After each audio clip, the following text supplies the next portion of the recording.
Welcome students, polity की lecture series के lecture number 8 में आज जो हम टॉपिक पढ़ने जा रहे हैं वो रहेगा फंडामेंटल राइट्स का पार्ट 2। प्रीवियस लेक्चर में हमने फंडामेंटल राइट्स की थोड़ी सी इंट्रोडक्शन देखी थी कि फंडामेंटल राइट्स हमारे क्या होते हैं, उनके फीचर्स क्या होते हैं और उनके पास पावर्स क्या होती हैं। ये सब हमने पिछले लेक्चर में पढ़ा था। पिछले लेक्चर में जो है हमने आउटलाइन ली थी एक फंडामेंटल राइट्स की कि कितने तरह के फंडामेंटल राइट्स होते हैं। तो हमने पढ़ा था there were 6 type of fundamental rights, 6 तरह के फंडामेंटल राइट्स होते थे। फर्स्ट ऑफ ऑल हमारे पास होता था right to equality. Right to equality होता था, वहां पे जो थे 14 to 18 जो थे आर्टिकल कवर किए जाते थे। देन हमारा आता था right to freedom. Right to freedom में हमारा क्या होता था, 19 to 22 जो था आर्टिकल उनको कवर किया जाता था। देन आता था राइट अगेंस्ट एक्सप्लॉयटेशन। एक्सप्लॉयटेशन के अगेंस्ट राइट्स आते थे, तो हमारे 23 और 24 जो था उसमें कवर किया गया था। फिफ्थ जो था हमारा था फ्रीडम ऑफ रिलीजन। कोई भी किसी भी तरह का रिलीजन जो है उसको चूज कर सकता था, तो वहां पे 25 से लेकर 28 तक जो लॉज थे उनको कवर किया गया था। देन हमारे कल्चरल एंड एजुकेशनल राइट्स आए थे जो कि आर्टिकल 29 और 30 के अंडर आते हैं। देन हमारे राइट टू कॉन्स्टिट्यूशनल रेमेडीज आया था, रेमेडीज से रिलेटेड आया था, दैट वाज हमारा आर्टिकल नंबर 32। क्लियर है? तो ये हमने 6 तरह के डिफरेंट फंडामेंटल राइट्स पढ़े थे और इनके अंदर आर्टिकल 14, 15, 16, 17, 18 एंड सो ऑन ये भी मैंने आपको बताए थे कि इसके अंदर कौन कौन से आर्टिकल्स कवर किए जाते हैं। तो आई थिंक आपका जो एक आउटलाइन है फंडामेंटल राइट्स को लेके वो क्लियर हो गया है। कमेंट सेक्शन में जो है आप मुझे लिखिए कि किस तरह के फंडामेंटल राइट्स होते हैं और फंडामेंटल राइट्स का क्या फंक्शन होता है, किस तरह की डेमोक्रेसी ये हमें प्रोवाइड करते हैं। मैंने आपको बताया था 3 तरह की डेमोक्रेसी होती है, सोशल होती है, पॉलिटिकल होती है और इकोनॉमिक होती है।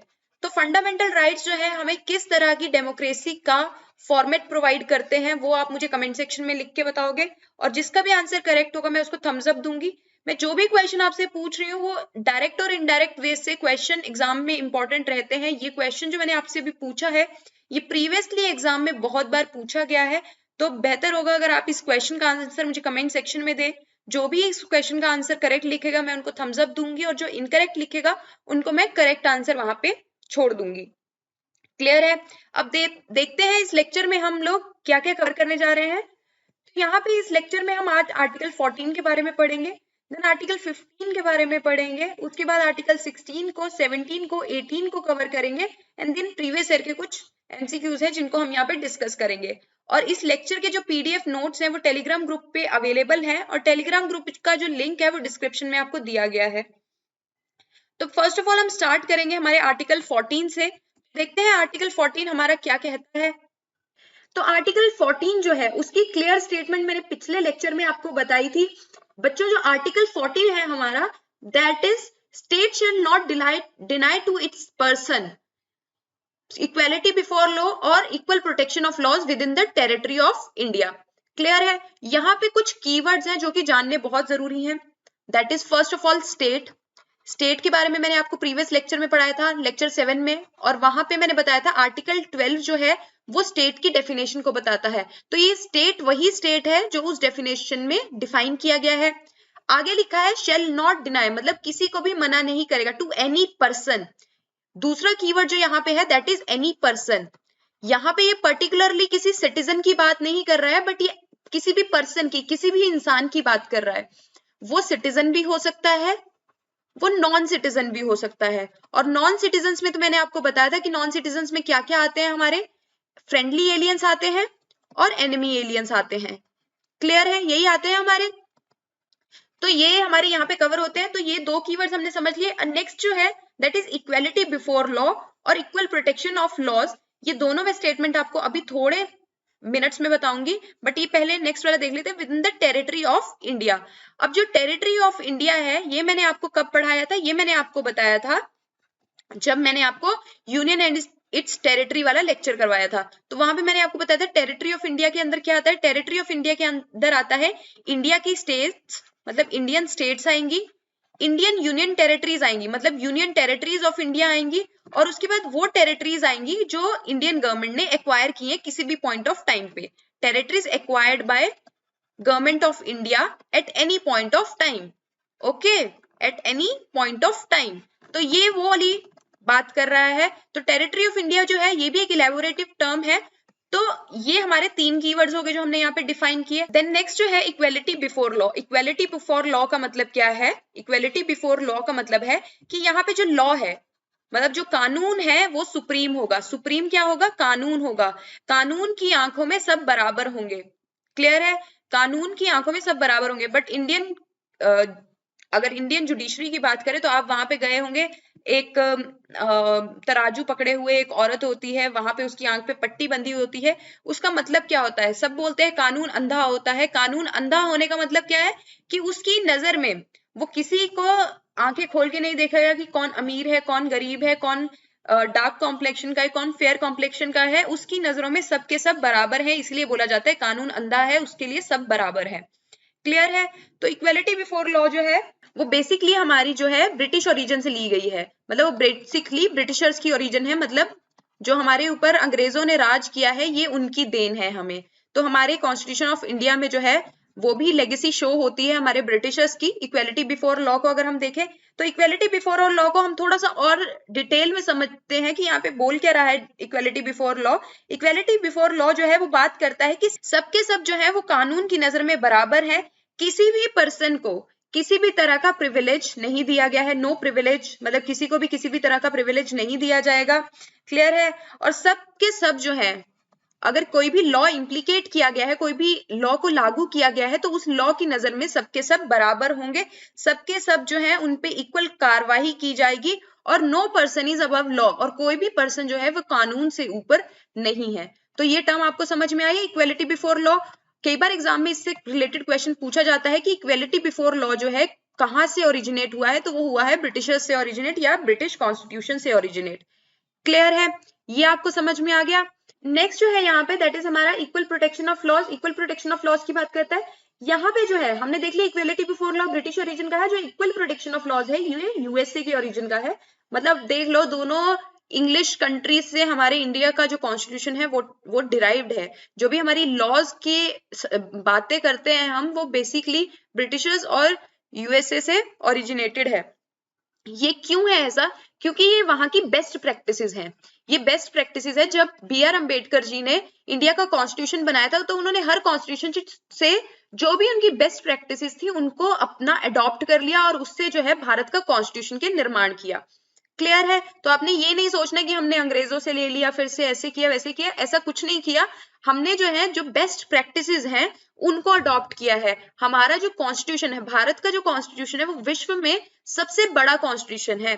क्लियर है? और इंडिया इकलौती ऐसी कंट्री है जो सबसे बड़ी डेमोक्रेसी है। डेमोक्रेसी में डेमोक्रेसी को इतनी लार्ज कंट्री में होल्ड करना इजी नहीं होता है, but India has created an example world wide.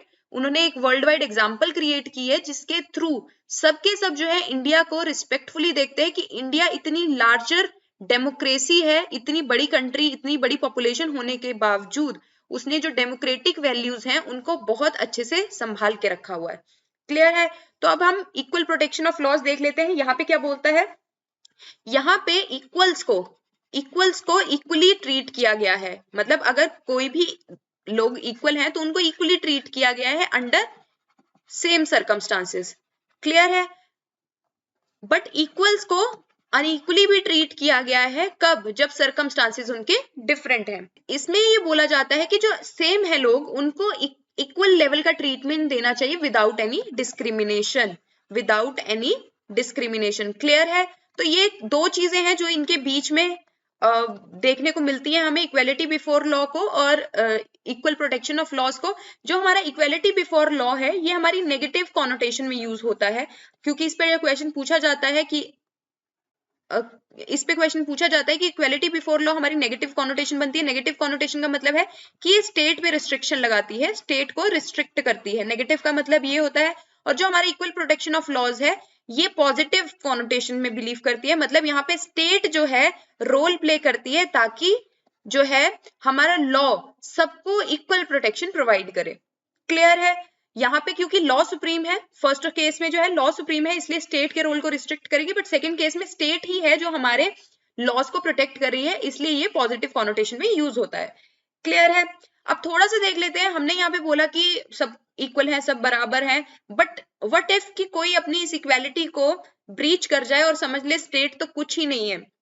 तो ऐसा नहीं हो सकता, क्योंकि कॉन्स्टिट्यूशन में अपने आप से कुछ एक्सेप्शंस दी हुई हैं। एक्सेप्शंस का मतलब है कुछ हमारी लिमिटेशंस हैं जहां पे इक्वालिटी जो है इम्पोज नहीं हो सकती। अब वो लिमिटेशंस क्या है, तो अगर हम प्रेसिडेंट और गवर्नर की बात करें तो उनके ऊपर उनको प्रिविलेज मिलती है, उनके ऊपर जो है ये चीज लागू नहीं होती है। कैसे? अब आप देखिए, कोई भी अगर फॉर एग्जाम्पल एक कॉमन मैन ने कोई क्रिमिनल एक्ट किया है, तो आपको पता है सीआरपीसी के अंदर या आईपीसी के अंदर जो है किसी भी सेक्शन के अंदर उनको कोई ना कोई सजा दी जाएगी, राइट? यही होता है। बट प्रेसिडेंट और गवर्नर के केस में क्या है कि अगर उन्होंने कोई भी क्रिमिनल प्रोसीडिंग्स की हैं, कोई भी क्रिमिनल चीजें हुई हैं कि एक्ट किए हैं, तो उनके अगेंस्ट क्रिमिनल प्रोसीडिंग्स नहीं हो सकती। कब? जब वो कोई ऑफिस को होल्ड करके रख रहे हैं, जब वो प्रेसिडेंट और गवर्नर का ऑफिस जो है उसकी पोजीशन पे वो बैठे हुए हैं, तब उनके अगेंस्ट जो क्रिमिनल प्रोसीडिंग्स है वो चार्ज नहीं हो सकती। तो प्रेसिडेंट और गवर्नर जो है वो एक्सेप्शंस में आते हैं। देन सेकंड नंबर पे हमारे आते हैं एमपीज। अगर एमपीज ने कोई भी चीज, कोई भी बयान अपने हाउस के अंदर दिया है जब प्रोसीडिंग्स चल रही हैं, तो उनके अगेंस्ट में भी कोई कार्रवाई नहीं हो सकती। इसी तरह एमएलएज ने भी अगर कोई एक्ट किया है कोई पोजीशन पे जाके, या उन्होंने कुछ ऐसा बोला है, तो कोर्ट में उनके अगेंस्ट कोई प्रोसीडिंग्स नहीं हो सकती। चाहे उन्होंने किसी को भी वोट किया हो, चाहे उन्होंने कोई भी स्टेटमेंट दी हो पार्लियामेंट में या फिर स्टेट लेजिस्लेटिव में, उनको उस कहने पे या वोट देने पे किसी तरह की कोर्ट की प्रोसीडिंग्स नहीं हो सकती। देन हम देखते हैं यूएनओ। यूएनओ का मतलब है United nation organisations. United nation organisations जो है इनको भी जो है डिप्लोमेटिक इम्यूनिटी प्रोवाइड की गई है। इनके अगेंस्ट भी चार्जेस जो है डिप्लोमेटिक इम्यूनिटी के अंडर नहीं लग सकते। क्लियर है? देन हम फॉरेन एम्बेसडर्स और डिप्लोमेट्स की अगर बात करें, फॉरेन एम्बेसडर्स और डिप्लोमेट्स क्या होते हैं? वो फॉरेन एम्बेसडर और डिप्लोमेट्स वो गवर्नमेंट सर्वेंट्स होते हैं, वो गवर्नमेंट सर्वेंट्स होते हैं जो दूसरी कंट्रीज के एडमिनिस्ट्रेशन या दूसरी कंट्रीज के गवर्नमेंट के अंडर काम करते हैं। तो इनकी जो सिटीजनशिप भी होती है वो भी फॉरेन होती है, वो इंडियन सिटीजनशिप के नहीं होते हैं। तो इनको भी जो है इम्यूनिटी प्रोवाइड की गई होती है, इनके अगेंस्ट भी क्रिमिनल प्रोसीडिंग्स जो है नहीं इनिशिएट की जा सकती। क्लियर है? नेक्स्ट जो है, अगर किसी पर्सन की बात करें, कोई पर्सन भी है उसके अगेंस्ट भी जो है कोई क्रिमिनल प्रोसीडिंग नहीं हो सकती। फॉर एग्जाम्पल हम सिटीजन ऑफ इंडिया भी, इन केस अगर हमने कुछ पब्लिश करवाया है but that is true to its information, मतलब वो अपनी इंफॉर्मेशन के माध्यम से टोटली करेक्ट है। ऐसा नहीं है कि हम कोई फॉल्स न्यूज पब्लिश करा रहे तो उसके अगेंस्ट हमारे अगेंस्ट वो नहीं हो सकती। अगर हम कोई भी इंफॉर्मेशन ट्रू मायने में दे रहे हैं और वो ट्रुथफुल है, तो हम कुछ भी पब्लिश कराएं उसमें भी हमारे अगेंस्ट कुछ प्रोसीडिंग्स नहीं हो सकती। क्लियर है? देन आर्टिकल 31C की बात करें, जो आर्टिकल 31C है ये भी एक एक्सेप्शन है आर्टिकल 14 को लेके, मतलब आर्टिकल 14 को लेके एक एक्सेप्शन है। सुप्रीम कोर्ट ने इसके ऊपर बहुत ही इंटरेस्टिंग चीज बोली थी। उन्होंने बोला जब आर्टिकल 31C आता है ना, तो आर्टिकल 14 जो है खुद ही खुद सस्पेंड हो जाता है। क्लियर है? आर्टिकल 14 जो खुद ही खुद सस्पेंड हो जाएगा जब 31C जो है इंपोज किया जाएगा। अब 31C का क्या काम होता है? 31C होता है कि अगर स्टेट ने directive principle of state policy के अंडर आर्टिकल 39 में कोई लॉ बनाया है, तो वो नल एंड वॉइड जो है नहीं किया जा सकता विद रिस्पेक्ट टू आर्टिकल 14। मतलब आर्टिकल 14 की नजर में आर्टिकल 39 जो है डीपीएसपी का, मतलब directive principle of state policy का, उसको नल एंड वॉइड नहीं किया जा सकता। क्लियर है? ये हमारा आर्टिकल 31C बोलता है। यहां से आप जो है अपने प्रीलिम्स के भी क्वेश्चंस जो है बहुत इंपॉर्टेंट बनते हैं, और यहाँ से जो है यही अगर आप पॉइंट्स मेंस आंसर राइटिंग में भी लिखते हैं तो that is also very fruitful for you. इसके अलावा आपको कुछ भी आर्टिकल 14 के अंदर लिखने की जरूरत नहीं है। हाँ, कुछ प्रेजेंटली अगर कुछ करंट अफेयर में कोई एग्जांपल चल रही है रिगार्डिंग आर्टिकल 14, तो वो आप यहाँ पे पुट अप कर सकते हो, otherwise there is no need. ये जो सारा का सारा यहाँ पे आपको दिया गया है ये सफिशिएंट है। अब हम आगे की तरफ चलते हैं। आगे हम आर्टिकल 15 की बात करेंगे। तो आर्टिकल 15 क्या बोलता है? The state shall not discriminate against any citizen on the ground only of religion, race, sex, place of birth and any of them। यहाँ पे आप कास्ट भी ऐड कर लीजिएगा, क्योंकि यहाँ पे caste I think typing error हो गई है, कास्ट मेंशन करना मैं भूल गई हूँ यहाँ पे। तो यहाँ पे सबसे इंपॉर्टेंट चीज है, यहाँ पे भी मैं आपको कीवर्ड्स पकड़वाऊंगी पहले। तो कीवर्ड्स जो है, पहले तो स्टेट है, ये मैंने आपको प्रीवियस स्लाइड में भी बताया, आर्टिकल 12 में इसको मैंने प्रीवियस लेक्चर में डिफाइन करवाया था, तो आप वहीं से इसकी डेफिनेशन को उठाएंगे। नेक्स्ट जो कीवर्ड है दैट इज डिस्क्रिमिनेट। डिस्क्रिमिनेट भी एक कीवर्ड है जिसका मतलब होता है भेदभाव, मतलब भेदभाव। क्लियर है? अगेंस्ट एनी सिटीजन, मतलब यहाँ पे सिटीजन की बात की गई है। पीछे जो था आर्टिकल 14 वहां पे पर्सन की बात की गई थी, तो यहाँ पे सिटीजन की बात की गई है। On the ground, next keyword है ओनली। नेक्स्ट कीवर्ड है हमारा ओनली, केवल। केवल की बात की गई है, तो केवल किन ग्राउंड्स पे जो है हम स्टेट जो है अपने सिटीजन्स को डिस्क्रिमिनेट नहीं कर सकती, तो फर्स्ट है religion, religion, race, caste, sex, place of birth. तो ये 5 चीजें हैं जिसके बेसिस पे स्टेट जो है अपने सिटीजन्स के बीच में डिस्क्रिमिनेट नहीं कर सकती। बट इसके अलावा अगर कोई चीज है तो स्टेट जो है वो डिस्क्रिमिनेशन कर सकती है। क्लियर है? तो ये चीज जो है आपने इंपॉर्टेंट इस कंटेक्स्ट में याद रखनी है, क्योंकि बहुत बार जो है एग्जाम में यहाँ से रिलेटेड क्वेश्चन जो है पूछा जाता है, और ये जो है बहुत ही इंपॉर्टेंट चीज यहाँ पे बन जाती है। इसका मतलब क्या हुआ कि कोई भी सिटीजन है अगर इंडिया का, तो वो कुछ भी एक्सेस कर सकता है, चाहे वो कोई भी शॉपिंग कॉम्प्लेक्स क्यों ना हो, चाहे वो किसी तरह का होटल हो, चाहे वो पब्लिक रेस्टोरेंट है, या फिर वो कोई भी एंटरटेनमेंट का एरिया है, कोई भी वाटर टैंक है, वेल है, बाथिंग प्लेस है, या फिर रोड है, कोई भी पब्लिक जहां पे गवर्नमेंट की इन्वेस्टमेंट हुई है, ऐसी कहीं भी चीज पे वो जाके अपना अधिकार बोल सकता है कि ये मैं इसका जो है लाभ उठा सकता हूं। और इस केस में गवर्नमेंट जो है अगर चाहे तो वुमेन के रिस्पेक्ट में, चिल्ड्रंस के रिस्पेक्ट में, बच्चों के रिस्पेक्ट में, अगर सोशली और एजुकेशनली कोई बैकवर्ड है तो उनके रिस्पेक्ट में जो है लॉज को बना सकती है, उनके फेवर में, मतलब उनको जो है प्रिविलेज मिल सकता है। यहाँ पे women, children, socially and educationally backward people को यहाँ पे प्रिविलेज मिल सकता है, तो यहाँ पे यही एक्सेप्शन है। क्लियर है? तो यहां तक आपको समझ में आ गया। अब हम आगे की तरफ चलते हैं, बट उससे पहले हम यहाँ पे इमेजेस देख लेते हैं। तो फर्स्ट जो इमेज है वो हमारी जेंडर इक्वेलिटी के बारे में बता रही है। यहाँ पे देखो बोला है कि दोनों के दोनों जो जेंडर हैं वो दोनों के जेंडर सेम है। यहाँ पे रेस की इक्वेलिटी की बात की गई है, मतलब देखिए ये इंसान कॉम्प्लेक्शन में फेयर है और ये थोड़ा कॉम्प्लेक्शन में डार्क है, बट इन दोनों को बताया है दोनों सेम लेवल पे हैं गवर्नमेंट जो हमारी स्टेट है उनकी नजर में, और सारे के सारे इक्वल हैं। मतलब वो कौन सी कम्युनिटी से बिलोंग करते हैं, चाहे वो डिसेबल है, वो प्रेग्नेंट है, चाहे वो लड़की है, चाहे वो कोई औरत है गांव की, चाहे वो ट्राइबल एरिया में रहता हो कोई इंसान है, चाहे वो कोई बच्चा है, कोई भी है, वो सारे के सारे जो है एक दूसरे के बराबर हैं। क्लियर है? इसका मतलब हुआ कोई कहीं पे भी रहे, किसी भी रेस से बिलोंग करे, किसी भी रिलीजन का है, स्टेट की नजर में जो है सारे के सारे बराबर हैं। क्लियर है? अब आगे चलते हैं। नेक्स्ट जो है हमारा आर्टिकल 16 जो है उसको देख लेते हैं। आर्टिकल 16 जो है उसको भी पढ़ लेते हैं, वो क्या बोलता है। Article 16 guarantees equality of opportunity for all its citizen in matter relating to employment और appointment to any office under the state. तो अब ये कौन से ऑफिस की बात कर रहा है, ये उन ऑफिस की बात कर रहा है जो स्टेट के अंदर है, मतलब गवर्नमेंट के अंदर है। ये उन ऑफिस की बात नहीं कर रहा जो प्राइवेट है। क्लियर है? यहाँ पे ये चीज याद रखनी है, प्राइवेट ऑफिस की बात नहीं कर रहा है, सिर्फ गवर्नमेंट ऑफिस की बात कर रहा है। तो यहाँ पे भी इंपॉर्टेंट कीवर्ड्स है, दैट इज सिटीजन। सिटीजन है तो ये सिटीजन्स को ही मिलेगा। सिटीजन्स की जो है गवर्नमेंट ऑफिस में सेम लेवल पे इक्वल अपॉर्चुनिटी उनको प्रोवाइड की जाएगी। It guarantees equality of opportunity for all its citizen in matter relating to employment और appointment to any office under the state. ये तो सेल्फ क्लियर है, इसमें कोई भी ऐसा कीवर्ड इंपॉर्टेंट है नहीं। कीवर्ड जो है मैंने पीछे आपको बता दी कैसे निकालने हैं। अपॉइंटमेंट किसी की भी हो सकती है, but only religion, race, caste, sex, descent और place of residence, place of birth और प्लेस ऑफ रेजिडेंस जो है यही जो है इन आइज में देखे जाएंगे।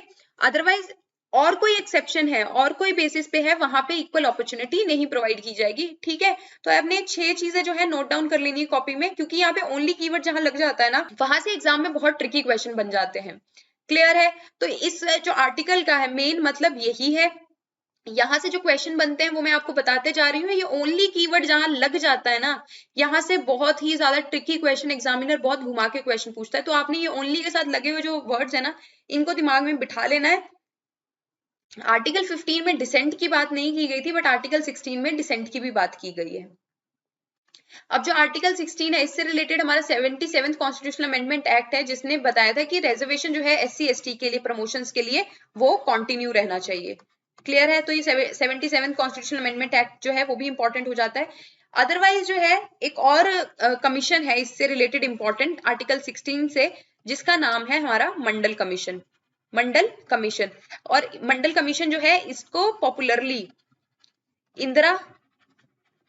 इंदिरा साहनी केस भी बोला जाता है। मैंने आपको प्रीवियसली भी कुछ केस करवाए थे, तो ये भी एक केस आपने नोट कर लेना है वहां पे। मैंने आपको बेरूबरी केस करवाया था, केशवानंद भारती केस कराया था, LIC का केस करवाया था। अब नेक्स्ट जो केस हमारे पास आ गया है वो है इंदिरा साहनी केस। क्लियर है? पहले तो अगर आपसे इससे रिलेटेड क्वेश्चन आएगा तो क्वेश्चन कैसे आएगा, तो इससे रिलेटेड क्वेश्चन आएगा कि ये हमारा मंडल कमीशन या इंदिरा साहनी केस था, ये बना किन के लिए था, तो ये बना था हमारे ओबीसी के लिए, मतलब अदर बैकवर्ड क्लासेस के लिए। तो यहाँ पे क्या बोला था कि हमारे जो भी बैकवर्ड क्लासेस के लोग हैं उनको एम्प्लॉयमेंट के लिए जो है उनके लिए प्रिविलेज प्रोवाइड करना चाहिए, उनके लिए रिजर्वेशन प्रोवाइड करना चाहिए। क्लियर है? तो हमारा जो उन्होंने बोला था, सुप्रीम कोर्ट ने बोला कि अगर बैकवर्ड क्लासेस को रिजर्वेशन हम देते हैं तो वो 50% की सीलिंग से आगे नहीं जा सकते। मतलब अगर 100% की बात करें तो उसमें से अगर बैकवर्ड क्लासेस को रिजर्वेशन मिलेगा तो वो 50% से ऊपर सीलिंग को ब्रेक करके नहीं मिलेगा, मतलब 50% ही मैक्सिमम उनको मिल सकता है।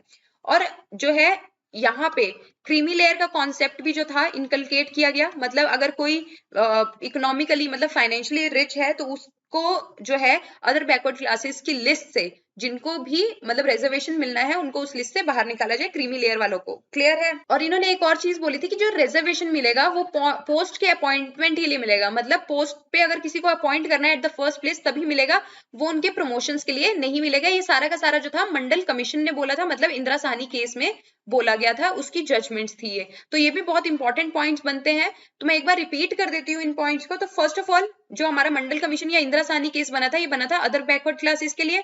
इन्होंने बोला था कि गवर्नमेंट ऑफ इंडिया जो है वो ओबीसीज के लिए, ओबीसीज के प्रिविलेज के लिए जो है लॉ बना सकती है। देन सुप्रीम कोर्ट ने बोला था कि 50% की सीलिंग से जो रिजर्वेशन है उसको हम इंक्रीज नहीं करेंगे, 50% ही मैक्सिमम सीलिंग रहेगी रिजर्वेशन की। तो क्रीमी लेयर का कॉन्सेप्ट आया था। उसके बाद उन्होंने बोला कि अगर कोई क्रीमी लेयर में है, मतलब कोई रिच है और वो बैकवर्ड नहीं है, तो उसको हम ये ओबीसीज के भी जो भी जॉब्स के रिजर्वेशन के जो भी एडवांटेजेस है वो नहीं देंगे। क्लियर है? और जो हमारा ये रिजर्वेशन रहेगा ये फर्स्ट अपॉइंटमेंट के लिए रहेगा, बट प्रमोशंस के लिए नहीं रहेगा। तो ये सारे के सारे जो थे मंडल कमीशन के जजमेंट्स थे। क्लियर है? और नेक्स्ट ऑफ ऑल मैं आपसे एक क्वेश्चन पूछूंगी, क्या बैकवर्ड क्लासेस हमारे कॉन्स्टिट्यूशन में डिफाइंड है? तो इसका आंसर है नो। बैकवर्ड क्लासेस जो है ना ही हमारे कॉन्स्टिट्यूशन में डिफाइंड है और ना ही कोई ऐसा लॉ बनाया गया है जिसमें बैकवर्ड क्लासेस को डिफाइन किया गया है। क्लियर है? तो ये बहुत इंपॉर्टेंट क्वेश्चन है। जो जो चीजें मैं आपको बता रही हूँ ना, इनको या तो आप दिमाग में रख लीजिए, अगर आपने कॉपी में नोट नहीं करना है तो दोबारा से इस वीडियो को सुनिए ताकि आपका जो है कॉन्सेप्ट क्लियर हो। क्लियर है? तो नेक्स्ट हमारा आर्टिकल 17 है, वो बात करता है और इंश्योर करता है कि अनटचेबिलिटी मतलब छुआछूत जो है उसको अबॉलिश किया जाए। आपको पता है छुआछूत जो है एंशियंट इंडिया से हमारे इंडिया में एक प्रॉब्लम रही थी कि माना जाता था, आपको पता है इंडिया में वर्णा सिस्टम के अकॉर्डिंग 4 कास्ट होती थी। ब्राह्मण्स होते थे, क्षत्रियास होते थे, वैश्यास होते थे, वैश्यास होते थे और शूद्रास होते थे। क्लियर है? यही 4 तरह के क्लासेस होती थी। यहाँ पे जो ब्राह्मण थे उनको हाई कास्ट का माना जाता था, देन क्षत्रियास आते थे, देन वैश्यास आते थे और शूद्रास आते थे। ब्राह्मण्स और क्षत्रियास में मोस्टली कन्फ्लिक्ट रहता था सुप्रीमेसी के लिए, बट ब्राह्मण्स को मोस्टली एजुकेटेड माना जाता था, बुद्धिमान माना जाता था, तो इसलिए क्षत्रियास हमेशा ब्राह्मण्स को अपने साथ रखते थे। बट शूद्रास के साथ बहुत ही गलत बिहेव किया जाता था, उनको टच नहीं किया जाता था, उनको किसी हाई सोसाइटी के इंसान को टच नहीं करने दिया जाता था। माना जाता था कि वो इम्प्योर ब्लड है और जो हाई कास्ट के लोग हैं वो प्योर ब्लड है।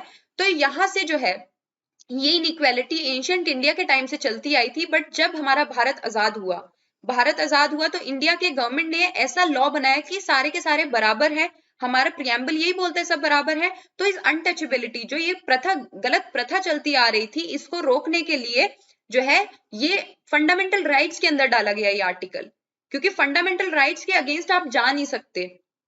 जा नहीं सकते, तो यहाँ पे उन्होंने अनटचेबिलिटी को अबॉलिश किया। बट आज भी अगर किसी जगह पे अनटचेबिलिटी हो रही है, छुआछूत जैसी प्रॉब्लम्स चल रही हैं, तो आप जाके कंसर्न्ड पुलिस ऑफिस में कंप्लेंट कर सकते हो। अगर पुलिस आपकी बात नहीं सुनती है तो आप वीडियो रिकॉर्डिंग करके या कुछ और करके जो है ये बात सुप्रीम कोर्ट के पास लेके जा सकते हो, but you should have complete evidences. तो गवर्नमेंट ऑफ इंडिया जो है वो इंश्योर करती है कि छुआछूत जो है वो अबॉलिश हो जाए इंडिया में। तो ये प्रॉब्लम जो है पहले से चलती आ रही है और ये बहुत ही ज्यादा गलत है। अगर कोई भी प्रैक्टिस करता है इस चीज को तो ये अनकॉन्स्टिट्यूशनल है और ये मानवता के भी अगेंस्ट है, क्योंकि भगवान ने सबको इक्वल बनाया, शक्ल नाक कान सबके बराबर ही हैं, बस एक कॉम्प्लेक्शन का फर्क होता है या किसी के सोशल स्टेटस में या फिर फाइनेंशियल स्टेटस का फर्क होता है, अदरवाइज सारे के सारे बराबर होते हैं। और अगर कोई किसी को अपने से कम मानता है तो वो इंसान जो है वो मानवता का जो पार्ट है उसको गलत पड़ता है और उसको ये चीज जो है अपने अंदर चेंज करनी चाहिए, क्योंकि हमारी कॉन्स्टिट्यूशनल वैल्यूज ये चीज नहीं बोलती हैं।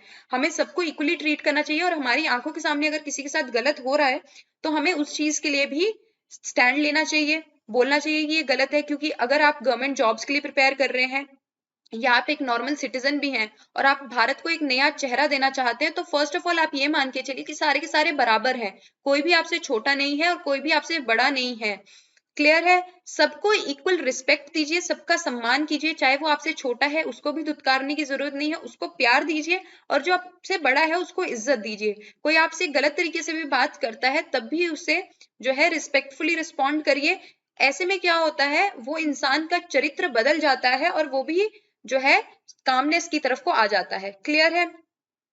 अब नेक्स्ट देखते हैं। नेक्स्ट जो है हमारा आर्टिकल 18, वो बात करता है अबॉलिशन ऑफ टाइटल्स की। अब ये अबॉलिशन ऑफ टाइटल्स की बात करता है क्यों? क्योंकि अगर किसी के पास कोई टाइटल है और वो उस टाइटल को लेके जुड़ा रहे और उसका बेटा भी उसी टाइटल को लेके चल रहा है कि मेरे पापा जो है ये हैं वो हैं, तो उस चीज को भी कट डाउन किया गया है। ये भी क्यों कट डाउन किया गया है? ताकि इक्वालिटी का जो प्रिंसिपल है वो सर्वप्रिय रहे, सबसे ऊपर रहे। क्लियर है? ये प्रोहिबिट करता है, मतलब ये स्टेट को रोकता है ताकि वो किसी भी तरह का जो किसी भी तरह का जो टाइटल है वो किसी को ना दे। यहाँ पे सिर्फ दो ही तरह के टाइटल किसी को दिए जा सकते हैं, कोई अपने साथ जोड़ सकता है। First of all military titles और दूसरा एकेडमिक टाइटल। मतलब आपको पता है एकेडमिक टाइटल का मतलब क्या है? किसी ने पीएचडी करी है तो उसके साथ डॉक्टर लग जाता है, तो वो टाइटल वो अपने साथ यूज कर सकता है। कोई मिलिट्री में है तो वो मेजर उसके साथ लगता है, लेफ्टिनेंट लगता है, तो इस तरह के टाइटल्स वो यूज कर सकते हैं। अदरवाइज देखा जाए तो अगर कोई फॉरेनर इंडिया में गवर्नमेंट के साथ कोई काम कर रहा है तो वो भी जो है किसी से भी स्टेट कोई भी टाइटल जो है नहीं ले सकता। अगर उसको कोई टाइटल लेना है तो उसको फर्स्ट ऑफ ऑल प्रेसिडेंट की जो है मर्जी या प्रेसिडेंट की कंसेंट लेनी पड़ेगी। क्लियर है? तो प्रेसिडेंट की कंसेंट बहुत ज्यादा जरूरी हो जाती है। जो बहुत सारे हेरिडिटरी टाइटल थे, मतलब जो लेगेसीज में टाइटल चलते आ रहे थे, जैसे महाराजा, राज बहादुर, राय साहब, दीवान बहादुर, दीवान साहब, ऐसे जितने भी टाइटल्स हैं वो गवर्नमेंट ऑफ इंडिया ने आर्टिकल 18 के अंदर जो है अबॉलिश कर दिए हैं। ऐसे कोई भी जो टाइटल्स है वो अपने साथ आप लगा के नहीं घूम सकते। पुराने समय में जब ये टाइटल्स लगते थे आपके साथ तो वहां पे आपकी जो स्टेटस था वो इंक्रीज हो जाता था, बट यहाँ पे इक्वल स्टेटस की बात की गई है कि सारे सारे बराबर हैं, इसलिए ऐसा कोई भी स्टेटस वाला जो टाइटल है आप अपने नाम के साथ नहीं लगा सकते। क्लियर है? तो ये जो चीजें हैं बहुत ज्यादा इंपॉर्टेंट है। आज जो है हमने राइट टू इक्वालिटी के आर्टिकल्स को कवर किया, आर्टिकल 14 से लेके 18 तक। इससे रिलेटेड कोई भी आपकी क्वेरी है तो आप एग्जाम जो कमेंट सेक्शन है वहां पे आप मुझे लिख सकते हैं। इसके बाहर एग्जाम से कोई क्वेश्चन आएगा नहीं। जो भी क्वेश्चन बनते थे वो मैंने आपको साथ के साथ बता दिए इन आर्टिकल्स के अंदर। अगर आपको अगले आर्टिकल्स कवर करने हैं बहुत ज्यादा डिटेल में तो आप मुझे कमेंट सेक्शन में लिख सकते हो। Otherwise I will slip to directive principle of state policy, तो आप मुझे कमेंट सेक्शन में लिख दीजिए अगर आपने और आर्टिकल्स पढ़ने हैं फंडामेंटल राइट्स के। देन हम प्रीवियस ईयर के कुछ क्वेश्चंस की तरफ चलते हैं। फर्स्ट जो क्वेश्चन है दैट इज हमारा fundamental rights of Indian constitution has been taken from. जो हमारा फंडामेंटल राइट है इंडियन कॉन्स्टिट्यूशन के वो कौन से कॉन्स्टिट्यूशन से लिए गए हैं? तो ऑप्शन ए है यूएसए, ऑप्शन बी है ब्रिटेन, ऑप्शन सी है जापान एंड ऑप्शन डी है हमारा साउथ अफ्रीका। तो इस क्वेश्चन का आंसर आपको आना चाहिए क्योंकि मैंने आपको बताया हुआ है इस क्वेश्चन का आंसर प्रीवियस लेक्चर में भी। तो इस क्वेश्चन का आंसर जो है आप मुझे कमेंट सेक्शन में देंगे और जिनका भी आंसर करेक्ट होगा I will give them a thumbs up. Now next question, rule of law is derived from which countries constitution, जो रूल ऑफ लॉ है वो कौन सी कंट्री के कॉन्स्टिट्यूशन से डिराइव्ड है। वैसे तो ये भी क्वेश्चन मैंने आपको कराया हुआ है, बट देखते हैं हम इस क्वेश्चन को। तो ऑप्शन ए है यूएसए, ऑप्शन बी है ब्रिटेन, ऑप्शन सी है जापान एंड ऑप्शन डी है फ्रांस। आई थिंक आपको इस क्वेश्चन का आंसर भी मुझे कमेंट सेक्शन में देना चाहिए। अगर किसी ने गलत लिखा तो अब मैं उनको वहीं पे करेक्ट करूंगी। तो आप इस क्वेश्चन का आंसर मुझे कमेंट सेक्शन में लिखिए।